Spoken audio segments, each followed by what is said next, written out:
Dugaan praktek suap dan pemerasan di lingkungan Kementerian Pertanian tengah diusut KPK. KPK menggeledah rumah dinas Menteri Pertanian Syahrul Yassin Limpo di kawasan Kebayoran Baru, Jakarta Selatan. Dari penggeledahan, KPK menyita sejumlah barang bukti di antaranya uang puluhan miliar rupiah, dokumen catatan keuangan, dan pembelian aset serta dokumen lain yang berkaitan dengan perkara. Kasus ini pun menjadi sorotan. Ketua Umum PKB Muhammad Iskandar yang satu koalisi dengan Nasdem, partai asal Syahrul Yassin Limpo, menyebut kasus dugaan korupsi yang menyeret Menteri Pertanian adalah kasus hukum biasa yang diselidiki KPK. Prinsip keadilan hukum harus diterapkan dalam pengusutan kasus ini dan lembaga hukum juga harus bisa bekerja untuk mengungkap perkara ini.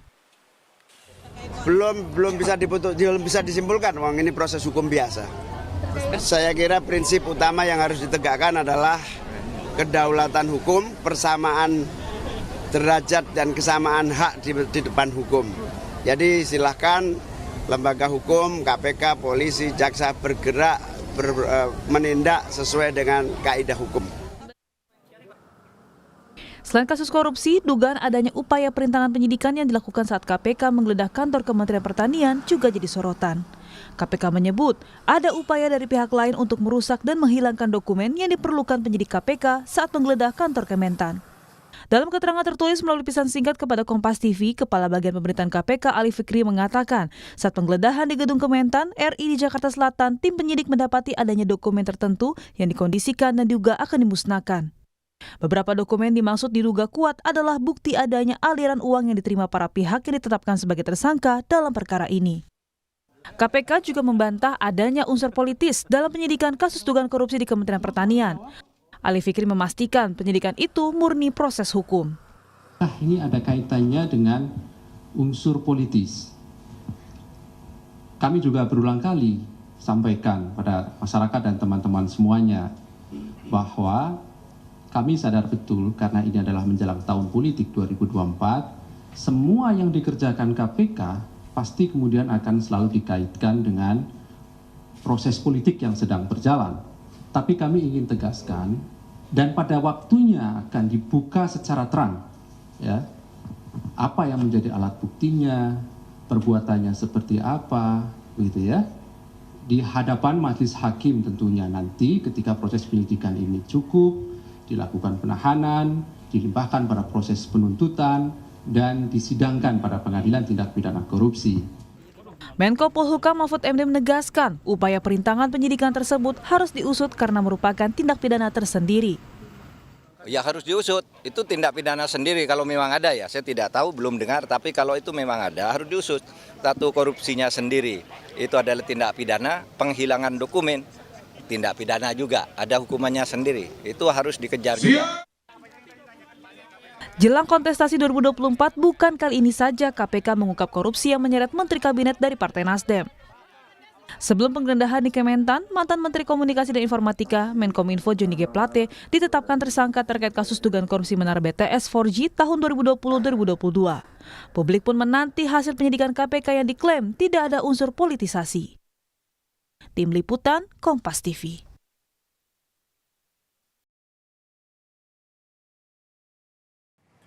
Saudara, tidak hanya mantan Menkominfo Johnny G. Plate yang juga sebelumnya menjabat sebagai Sekjen Partai Nasdem, saat ini sudah mantan kader Partai Nasdem Johnny G. Plate yang terseret kasus korupsi. Kali ini Menteri Pertanian Syahrul Yassin Limpo yang juga kader Partai Nasdem diduga terseret korupsi di lingkungan Kementerian Pertanian. Dugaannya praktik suap dan pemerasan, lalu benarkah kasus yang tengah diusut KPK ini murni tanpa politisasi? Terlibatnya menteri dari Partai Nasdem, benarkah koalisi perubahan juga tengah digembosi?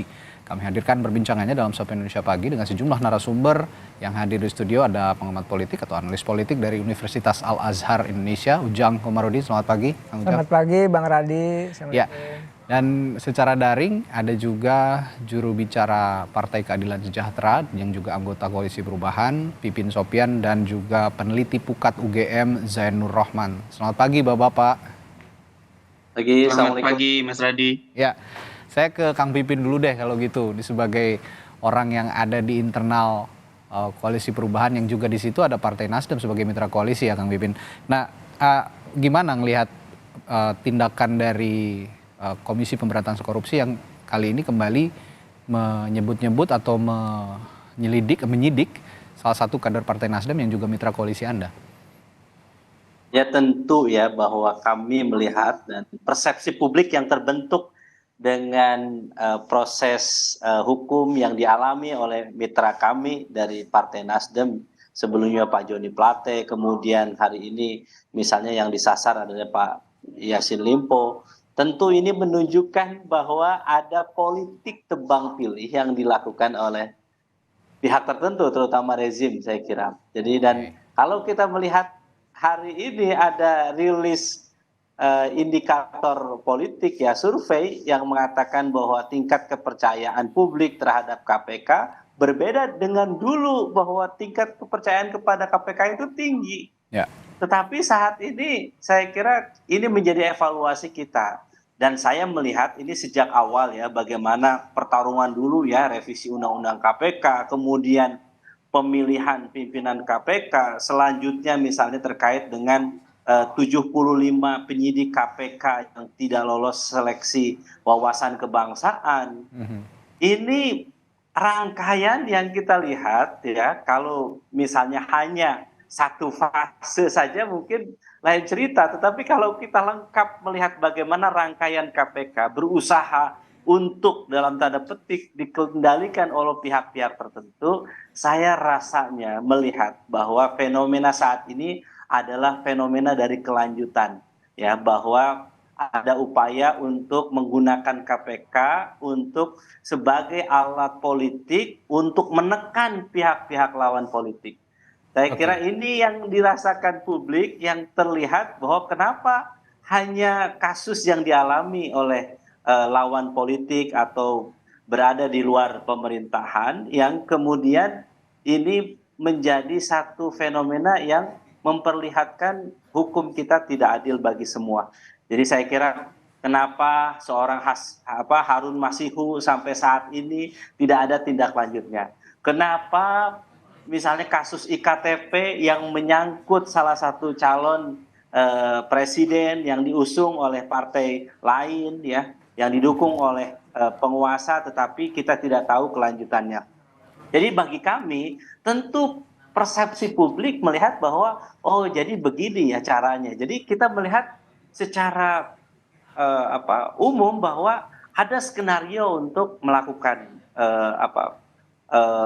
tebang pilih politik untuk kepentingan politik, dan ini untuk urusan pencapresan. Nah, bagi kami ya tentu saya dari PKS kemudian sebagai pengusung Pak Anies Baswedan, Koalisi Perubahan untuk Persatuan, inilah yang ke depan harus kita benahi. Kalau ditanya apa perubahan yang harus kita lakukan, ini perubahan di mana kita ingin penegak hukum, termasuk KPK, Polri, Kejaksaan Agung. Kita ingin nanti kalau Pak Anies memimpin, maka kita ingin mereka menjadi penegak hukum yang adil bagi semua, tidak tebang pilih, sebagaimana yang kita lihat saat ini. Oke, betul begitu, Kang Ujang, ada politisasi dalam kasus hukum?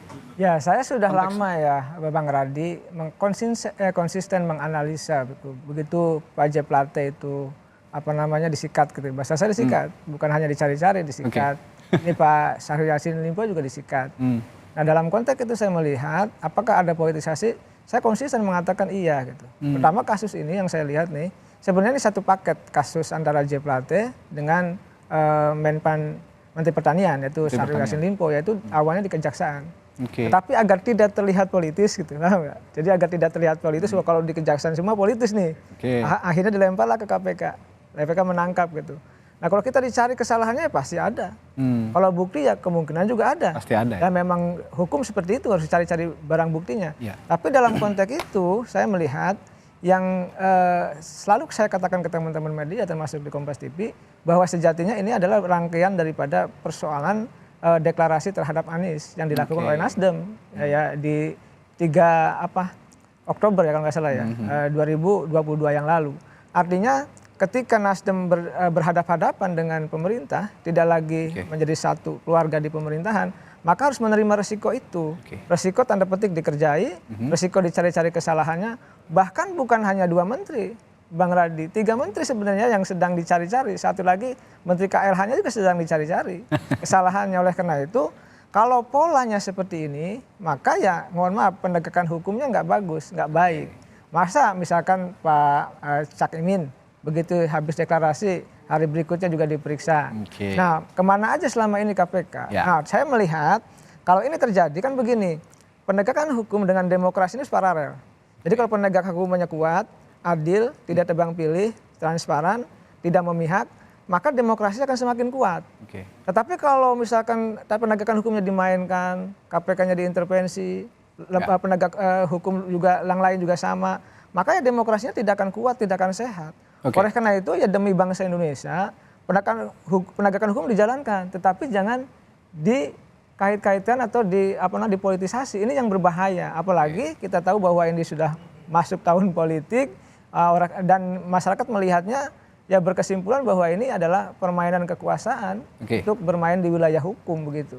Haji, sekarang ini opini publik sudah terlanjur terbentuk begitu bahwa KPK ini dianggap sebagai alat politik penguasa untuk menggulingkan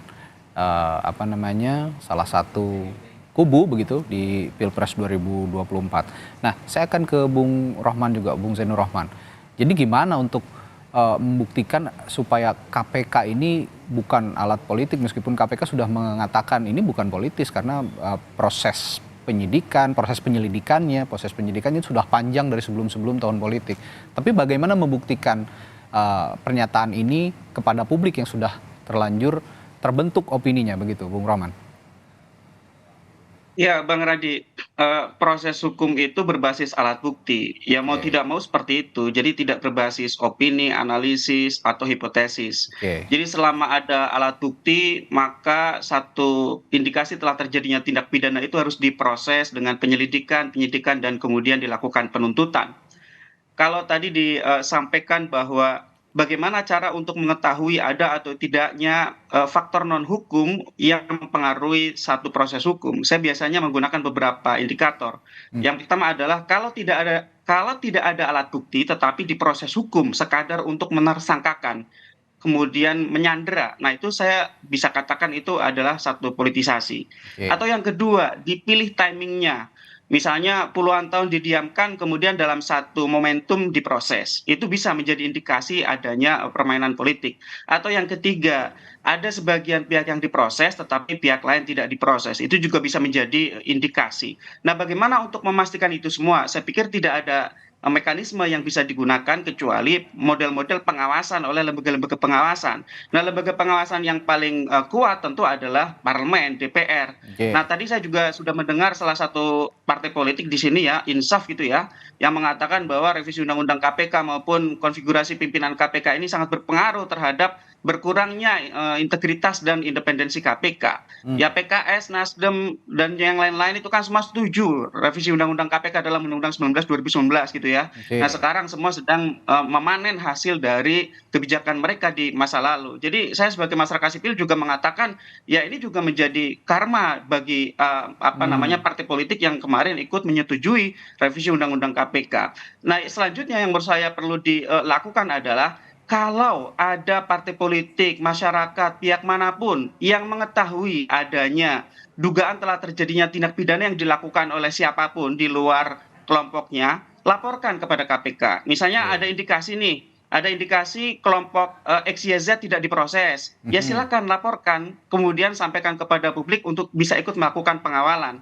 Kalau misalnya partai koalisi yang sekarang sedang merasa dihantam, mengetahui telah terjadi tindak pidana di mana, misalnya gitu ya, silakan laporkan. Dan itu juga bisa dilakukan tindak lanjut pengawasannya di DPR atas laporan satu perkara yang sudah sangat jelas alat buktinya. Nah, misalnya tadi disampaikan juga soal Harun Masiku, saya sepakat ya di soal Harun Masiku atau di bahkan soal BTS. Jadi di kasus BTS itu baru sebagian pihak yang diproses, tetapi ada pihak-pihak lain yang belum diproses. Nah, selanjutnya menurut saya yang juga perlu jadi perhatian, kalau ada informasi pihak KPK yang menerima order di remote dari eksternal, menerima pesan-pesan untuk memproses kelompok-kelompok politik tertentu dan melindungi kelompok-kelompok lain, laporkan kepada Dewan Pengawas. Publik akan dukung itu semua, begitu ya. Tapi saya sekali lagi kan katakan bahwa kita jangan terlalu cepat amnesia politik, begitu, bahwa ini juga semua bagaimana hasil dari revisi Undang-Undang 19 2019. Nah, di proses yang sekarang tersisa,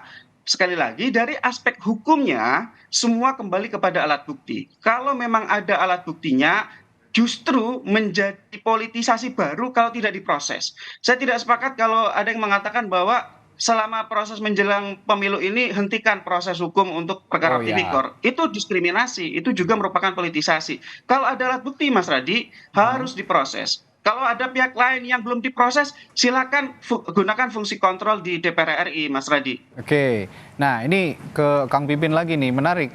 Kata Bung Rohman tadi, ini karma politik juga dari teman-temannya Kang Pipin di DPR. Gimana nih Kang Pipin? Ya, kami memahami itu. Sejak awal memang kami menyadari bahwa ketika pembahasan revisi Undang-Undang KPK, kami menyetujui tetapi memberikan catatan keras tentang poin-poin yang disepakati waktu itu. Jadi kami memang sejak awal memang menyadari kemungkinan terjadi seperti ini. Dan kita sebetulnya berharap bahwa dengan adanya badan pengawas ya, lembaga pengawas yang mengawasi KPK ini bisa bekerja efektif. Tetapi kami sebenarnya memberikan catatan waktu itu bagaimana pemilihannya lembaga pengawas KPK ini ya, yang kecenderungannya kita melihat bahwa lebih banyak domain pemerintah di situ begitu. Jadi yang kedua, kami melihat bagaimana tes wawasan kebangsaan itu kemudian 75 penyidik KPK ya yang itu punya kredibilitas, integritas bagus ya, mungkin akan menghalangi proses-proses yang saat ini terjadi dan sejak awal sudah diamputasi. Jadi inilah, dan yang tidak wajarnya lagi, kemudian mereka direkrut ke kepolisian. Jadi memang aneh bin ajaib saya kira. Inilah yang kita rasakan bahwa kenapa indeks demokrasi kita semakin merosot, kemudian bagaimana persepsi publik tentang penegakan hukum kita rendah. Apalagi kami mendapatkan informasi ya bahwa sebetulnya saya suatu ketika ditelepon oleh seorang kawan yang saat ini berada di dalam koalisi pendukung pemerintah. Beliau mengatakan bahwa, Kang, ini sebetulnya yang terjadi nanti banyak pimpinan partai atau kasus-kasus di partai yang mereka itu sudah diberikan kalung bom waktu di lehernya itu. Sehingga sewaktu-waktu memang bisa diledakkan begitu. Saya waktu itu percaya tidak percaya mengatakan begitu. Tapi melihat gelegat yang terjadi kok, oh iya benar juga ya yang disampaikan ya. Nyata, sehingga gitu ya. Ini berpengaruh terhadap pilihan politik saat ini. Nah, jadi bagi kami ini luar biasa. Tiba-tiba Gus Muhaimin menjelang mau mendeklarasikan pada 2 September lalu, tiba-tiba ada panggilan dari KPK. Kemudian minggu depannya langsung dipanggil KPK. Ini luar biasa. Tapi begini, saya ingin memberikan penegasannya. Bahwa ada orang, ada tokoh-tokoh elit-elit politik. Mungkin bisa jadi kalah oleh stick and carrot. Oleh tekanan atau oleh buaya. Tetapi ketahuilah bahwa ada elit-elit politik itu yang masih punya dignity. Bahwa mereka ketika dibuai, ketika ditekan gitu, mereka tetap ajak gitu untuk melakukan perubahan terhadap bangsa ini. Karena apa? Kesadaran bahwa kita harus berubah. Maka disitulah misi koalisi perubahan untuk persatuan ke depan. Tadi Kang Pipin, Kang Ujang mengatakan ini baik buruknya ada dampaknya terhadap proses politik yang terjadi saat ini. Tapi saya yakin masyarakat Indonesia ini juga sudah pintar gitu ya. Meskipun ada politisasi lah katakan oleh lembaga penegak hukum terhadap pasangan bakal calon presiden tertentu atau partai politik tertentu yang mengusung baca pres tertentu gitu. Tapi dengan situasi demokrasi saat ini, pemilih sudah pintar, benar nggak sih ada pengaruhnya buat elektabilitas salah satu pasangan calon presiden dan juga partai-partai pengusungnya? Ya, Bang Radi, kan begini, politik is about perception. Politik adalah terkait dengan persoalan persepsi. Jadi kalau makanya yang dibangun oleh partai politik, oleh capres-cawapres, kandidat, itu adalah citra. Citra positif, citra baik yang dibangun oleh katakanlah capres-capres termasuk partai politik. Agar apa? Agar mendapatkan dampak elektoral yang bagus, yang positif di kemudian hari. Oleh karena itu kalau citranya bagus, maka akan selaras dengan elektoralnya itu. Tetapi kalau citranya mohon maaf busuk ya, negatif di mata publik, maka ini juga akan menjadikan persoalan, bisa elektabilitasnya turun. Oleh karena itu untuk menguji misalkan apakah kasus ini gitu ya, Menteri Pertanian ini akan menggembosi gitu ataukah menurunkan elektoral dari pasangan Amin atau partai koalisinya, mungkin iya juga mungkin tidak. Pasti ada dampaknya, besar kecil itu ada. Karena tadi obat persepsi, kalau persepsinya terus diulang-ulang negatif, buruk, partai ini mohon maaf korupsi, didukung oleh partai yang korup, ini kan menjadi persoalan di tengah-tengah masyarakat. Nah masyarakat itu begini Bang, dengan tingkat pendidikan masyarakat yang mohon maaf ya, kalau kita ambil rata-rata di data BPS itu, kita kan rata-rata masyarakat Indonesia pendidikannya kan SMP, bahkan belum lulus SMP. Nah ini juga menjadi persoalan dalam kita membangun demokrasi. Ada 3 variabel kalau ingin membangun demokrasi yang sehat. Pertama, tingkat pendidikan masyarakat harus tinggi. Tadi cerdas iya, saya sepakat. Masyarakat sudah cerdas dengan pengalaman politik yang panjang. Setiap 5 tahunan berdemokrasi ya memilih presiden. Tetapi tingkat pendidikan yang tadi yang masih SMP itu, yang belum lulus SMP menjadi persoalan. Yang kedua tingkat ekonomi. Kalau masyarakatnya masih miskin, ini juga persoalan juga dalam konteks mengangkat demokrasi. Yang penting ini masalah hukum Bang. Tadi. Nah hukum ini yang paling penting dalam konteks menegakkan demokrasi.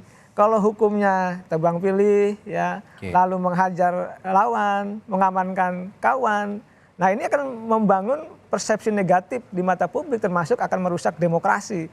Oleh karena itu masyarakat yang sudah cerdas itu, nah kalau 3 indikator ini ya mohon maaf ya tidak kita penuhi, ya demokrasi juga akan kehilangan rohnya. Oleh karena itu saya melihat apakah ini berdampak terhadap elektoral, besar kecil akan berdampak. Nah makanya konsepnya hari ini adalah bagaimana kan menggembosi ya serangan atau kasus korupsi yang menerpa Menteri Pertanian itu besar kecil akan berpengaruh dan berdampak kepada Partai Nasdem maupun pasangan Amin. Jadi ini juga pekerjaan rumah yang cukup besar untuk Kang Pipin dan kawan-kawan ya, untuk bisa mengimbangi yang dibilang tadi besar kecil dampaknya ke proses politik yang terjadi sekarang ke elektoral. Nah ini juga akan saya tanyakan nanti ke Kang Pipin, tapi setelah jeda nanti tetaplah bersama kami di Sapa Indonesia Pagi. Dialog akan kami lanjutkan sesaat lagi. Ya sebelum saya ke Kang Pipin tadi menanyakan pekerjaan rumah yang cukup besar untuk Kang Pipin dan kawan-kawan di Koalisi Perubahan, mengingat Partai Nasdem mitra koalisinya PKS juga. Saya akan ke Mas Rohman dulu sebentar nih soal opini publik yang tadi ditanyakan terlebih dahulu, tapi disebut oleh Mas Rohman ini memang kalau ngomongin masalah hukum tidak bisa berdasarkan opini publik, tapi persepsi yang dikatakan Kang Ujang tadi ini sudah terbentuk. Nah sekali lagi saya tanyakan, gimana caranya KPK dan juga Kejaksaan, lembaga hukum yang ada sekarang untuk menangani kasus korupsi agar publik tidak menganggap hukum ini dicampur adukan dengan politik begitu, Mas Rohman? Ya, tentu aparat penegak hukum wajib untuk transparan, menjelaskan prosesnya mulai dari tahap penerimaan laporan dari masyarakat, penyelidikan, penyidikan. Sehingga kalau KPK atau penegak hukum lainnya transparan, publik dapat mengawal, dapat ikut mengontrol apakah prosesnya wajar atau prosesnya dipercepat tidak wajar gitu ya. Jadi itu yang sekarang dibutuhkan agar KPK dan Kejaksaan selalu harus menjelaskan kepada publik proses-proses yang dijalankan, apalagi menyangkut political exposed person gitu ya. Mereka-mereka yang secara politik adalah tokoh-tokoh penting. Nah, soal persepsi, saya setuju bahwa memang publik sangat menjadikan aspek korupsi itu sebagai salah satu penilaian. Meskipun ini bukan bidang saya, tapi saya ingat betul dalam konteks korupsi di pemilu tahun 2014, ada partai penguasa saat itu diterpa kasus korupsi, kemudian rontok ambrol begitu ya perolehan suaranya, sehingga aspek korupsi ini menjadi salah satu pertimbangan publik untuk menentukan pilihan. Oleh karena itu, solusinya bukan mencegah penegak hukum untuk memproses perkara korupsi dong. Solusinya adalah partai politik jangan korupsi, sehingga kadernya tidak proses, kemudian cari-cari alasan dikatakan politisasi. Maka penting sekali untuk juga ada agenda penegakan nilai integritas di partai politik. KPK menawarkan SIPP. SIPP itu adalah sistem integritas partai politik yang di dalamnya juga mencakup pembangunan nilai integritas di partai politik. Mas Fadi. Baik, saya setuju sekali. Partai politik jangan korupsi dong. Pelaku-pelaku politiknya juga jangan korupsi. Karena kalau seperti Kang Ujang tadi dicari-cari begitu kesalahannya partai politik atau juga para politisi, kalau memang nggak ada salahnya ya nggak akan bisa diproses secara hukum karena memang bersih begitu ya.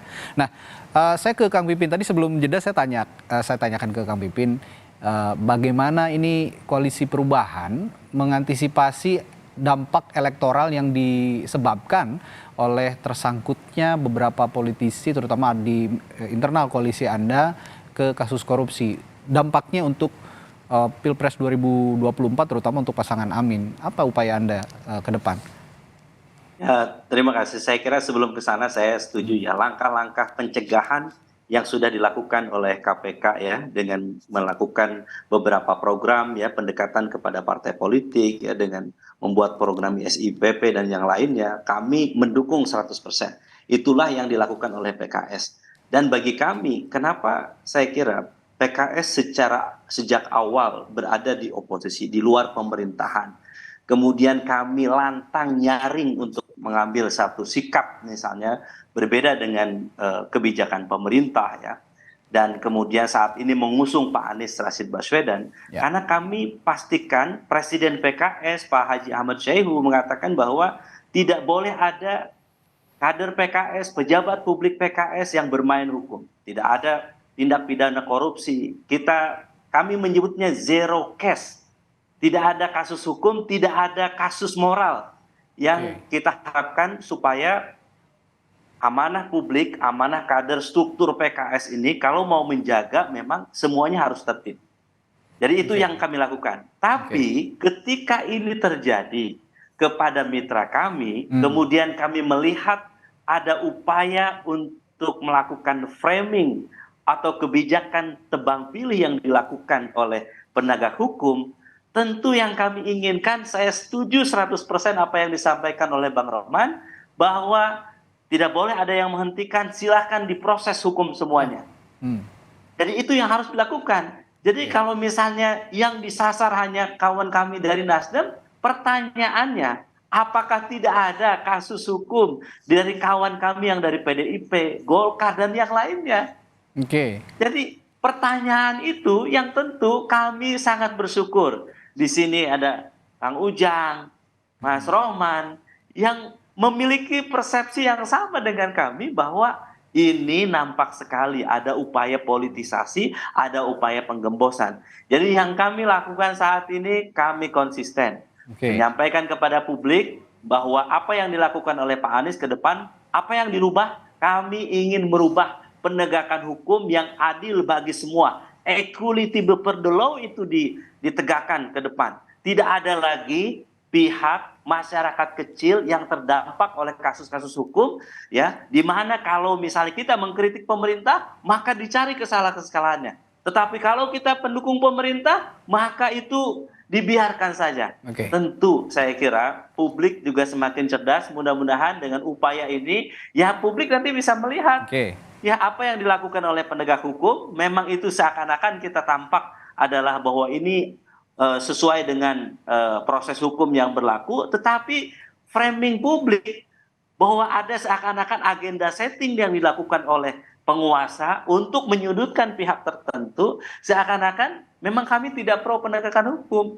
Maka inilah bagi kami saat ini yang kami kampanyekan, Pak Anies, Allah takdirkan menang sebagai Presiden Indonesia, maka kita ingin menegakkan hukum seadil-adilnya bagi semua. Tidak tebang pilih.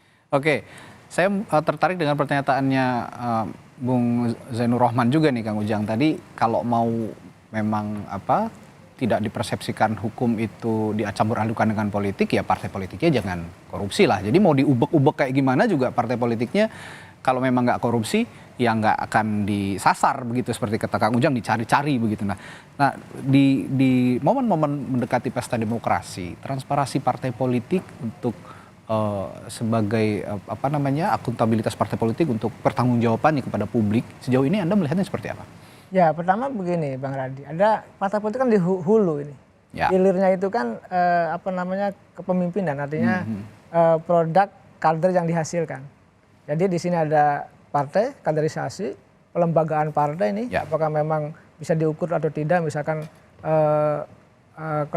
kelembagaannya, misalkan tentang demokrasi internalnya, tentang fungsi partai politiknya, rekrutmen, kaderisasi. Ini kan banyak persoalan di sini.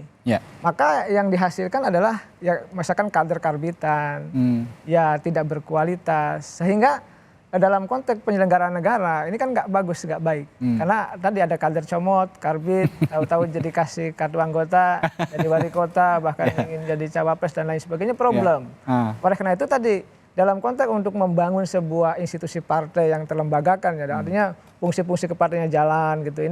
Ini yang perlu kita punya kepentingan di sini gitu. Karena tadi akan menghasilkan kawah canda di muka kepemimpinan bangsa. Jadi kalau partainya bersih, maka produk yang akan dihasilkan bersih. Efeknya bangsa ini juga akan bersih. Tapi kalau partainya mohon maaf rusak gitu, kotor gitu ya, sesukanya, seenaknya, maka produk yang dihasilkan juga akan rusak. Oleh karena itu untuk membangun sebuah institusi kepartaian yang baik ya, perlu memang dibangun sebuah skema sistem yang bagus pula. Tadi ya Kang Pipin mengatakan di internal sudah gitu kan. Tapi apakah itu sudah cukup? Karena kemarin juga kan ada masalah juga di PKS. Satu ya kadernya gitu kan. Masalah keluarga itu yang menjadi problem. Oke lah di antara banyak anggota DPR tapi satu gitu kan. Nah, tetapi ke depan memang kalau kita melihat persepsi publik terhadap partai ini masih negatif. Masih belum memuaskan. Banyak yang tidak transparan, masih mementingkan kepentingan partai, bahkan kelompok dan golongan. Jadi belum membuktikan kepada publik bahwa partai hadir di tengah-tengah masyarakat. Nah kalau itu sudah nanti terbangun ke depan gitu, maka sejatinya bahwa kita tidak khawatir dengan kepemimpinan bangsa ke depan. Nah hari ini kita PR juga buat partai politik. Misalkan kenapa yang muncul itu Pak Anies? Pak Anies bukan kader partai. Ya kan kenapa tidak tokoh partai yang berkualitas, yang berintegritas, yang bagus sehingga bisa dijual. Sekarang ada tokoh-tokoh partai, tapi banyak yang bermasalah.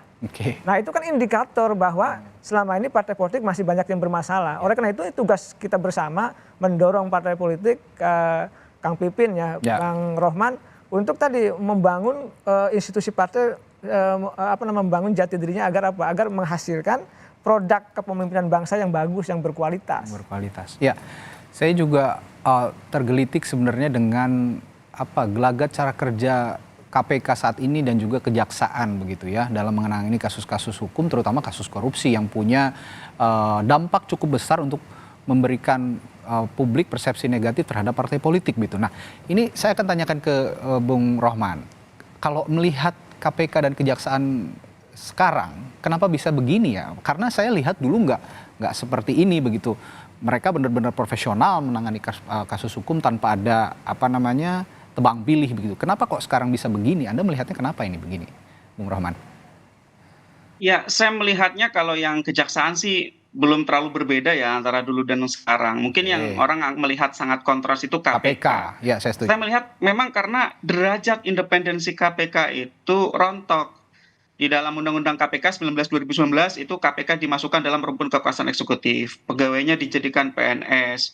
Dewan pengawasnya pertama kali dipilih oleh presiden dan seterusnya. Sehingga ketika KPK-nya berkurang independensinya, KPK sangat dimungkinkan untuk di-remote dari eksternal. Nah ini juga menjadi tugas dari publik untuk melakukan pengawasan terhadap kinerja KPK dan menyampaikan tuntutan kepada pembentuk undang-undang yaitu Presiden dan DPR untuk mengembalikan independensi KPK.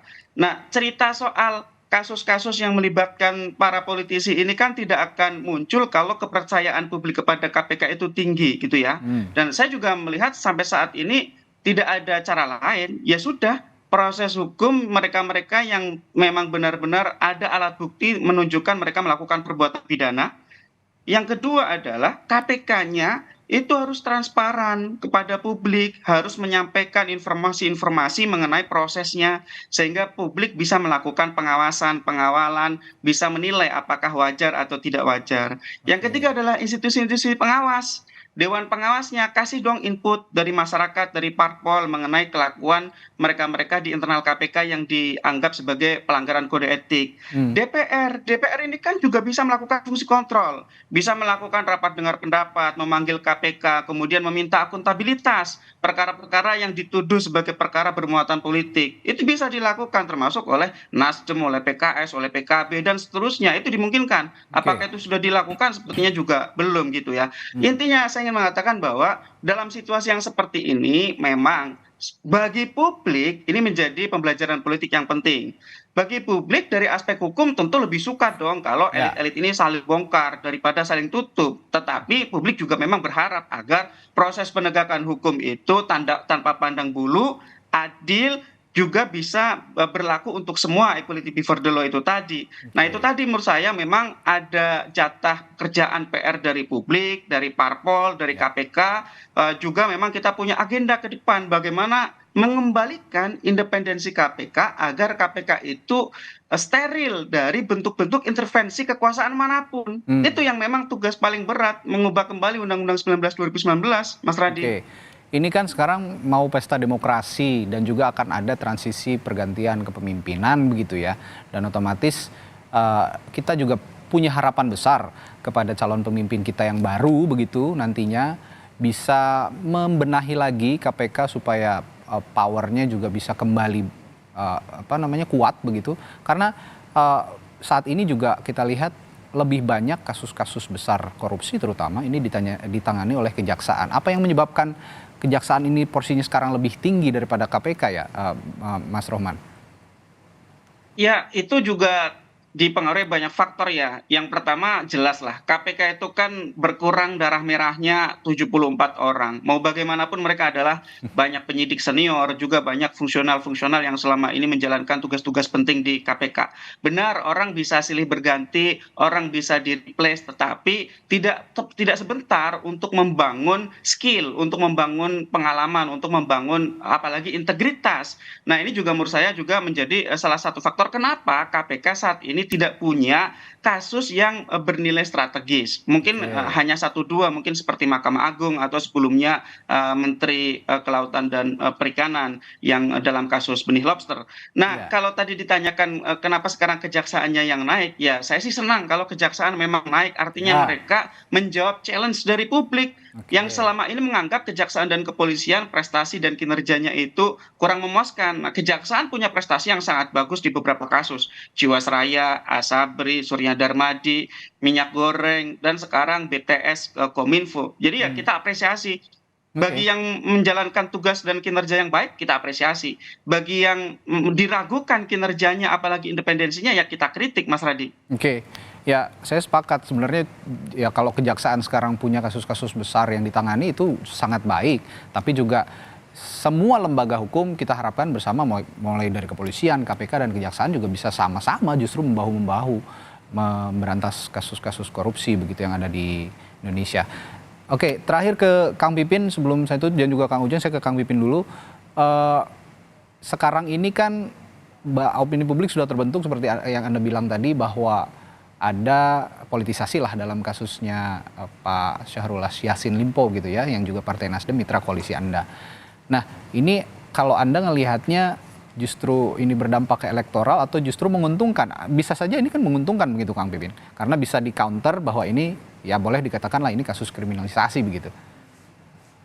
Ya, sekali lagi ini pertarungan persepsi dan bagaimana PR kita untuk membangun kesadaran kepada publik bahwa kalau negara ini dikelola seperti ini ya, penegakan hukumnya tebang pilih, maka tidak ada kepastian hukum. Yang ada siapa yang dekat, yang punya kedekatan dengan penguasa, maka mereka aman. Itulah ya persepsi yang terbentuk. Nah, bagi kami saat ini ya untung rugi itu ya saya kira dalam jual beli, tapi bagi kami saat ini kami meyakinkan kepada publik inilah momentum perubahan 2024. Ya, kita memilih siapa presiden dan wakil presiden yang akan dipilih oleh rakyat dan partai-partai politik. Saya kira dengan kasus seperti ini tentu kita berharap mudah-mudahan publik semakin cerdas. Kira-kira siapa capres cawapres yang akan dipilih. Kalau Oke. melihat dari survei, sebetulnya rakyat ingin perubahan dan keberlanjutan. Jadi Oke. saya ada 3 pertanyaan kepada dari survei kami ya, ditanyakan apakah Anda pro perubahan atau pro keberlanjutan atau di tengahnya pro perubahan dan keberlanjutan. Ternyata mayoritas publik menghendaki perubahan dan keberlanjutan. Oke. Dan disitulah posisi koalisi perubahan untuk persatuan. Kami Oke. ingin bagaimana yang baik dilanjutkan, tapi yang buruk, penegakan hukum yang tidak imparsial seperti ini, yang tebang pilih, yang kita ingin perbaiki ke depan supaya ada Baik. kepastian hukum bagi semua para investor, semua pengusaha juga nyaman, dan ini juga pesan kepada semua stakeholder kita, termasuk para pengusaha, tentu ingin penegakan hukum yang adil bagi semua. Itulah yang Baik. akan diperjuangkan oleh Anies Rashid Baswedan dan Muhaimin. Baik, terakhir ke Kang Ujang. Kang Ujang, ini saya menanyakan bukan hanya untuk pasangan Amin sebenarnya, untuk semua bakal calon presiden dan calon-calon pemimpin kita gitu. Narasi-narasi seperti apa yang bisa diutarakan kepada publik jika memang mereka nantinya ya dikait-kaitkan oleh kasus-kasus korupsi tertentu gitu? Pasti ya Bang Radi, karena di politik itu hanya 2 hal yang bisa dibangun oleh politisi. Pertama membangun pencitraan, yang kedua membusuk-busuki lawan. Nah dalam konteks tadi ya, bagaimana mengcounter pembusukan lawan ini, tentu kita harus mempersiapkan diri semua perangkat itu. Politisi itu harus punya perangkat untuk bisa imun terhadap serangan-serangan.